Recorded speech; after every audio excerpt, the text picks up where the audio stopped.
ভাবা যায় একটি ফুটবল মাঠ পুরোপুরি ছেড়ে দেওয়া হয়েছে একটি পাখি ডিম পারবে বলে।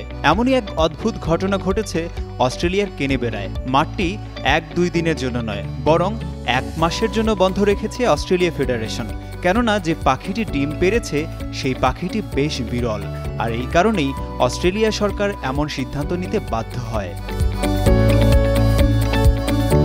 ক্যানবেরা শহর থেকে মাত্র 20 মিনিটের দূরত্বে অবস্থিত জেরেম্বেরা রিজিওনাল স্পোর্টস কমপ্লেক্সে এমন ঘটনা ঘটেছে। ফুটবল খেলতে মাঠে গিয়ে খেলোয়াড়রা দেখতে পান মাঝ বরাবর এক প্লোভার ডিম দিয়ে বসে আছে। বাধ্য হয়ে তাদের ম্যাচ সরিয়ে নেওয়া হয় পাশের আরেকটি মাঠে। প্লোভার পাখি ডিম পাড়ার পর ভীষণ রক্ষণশীল হয়ে ওঠে। নিজেদের বাসার আশেপাশে কাউকে দেখলেই তারা ডানা ঝাপটে, চিৎকার করে কিংবা হঠাৎ ঝাঁপিয়ে পড়ে তাড়িয়ে দিতে চেষ্টা করে। এ কারণেই ডিম ফোটার সময়টাতে এদের বিরক্ত না করাই উত্তম। স্থানীয় কাউন্সিল জানিয়েছে কৃত্রিম ফুটবল মাঠেই পাখিটি ডিম পেড়েছে। বন্যপ্রাণী সুরক্ষা সংস্থা ওয়াইল্ড কেয়ারের পরামর্শ অনুযায়ী সাময়িকভাবে সেখানে খেলা বন্ধ করে দেওয়া হয়েছে। ফুটবল ক্লাবগুলো এই সিদ্ধান্ত মেনে নিয়েছে, এজন্য তাদের প্রতি কৃতজ্ঞতা প্রকাশ করেছে কাউন্সিল।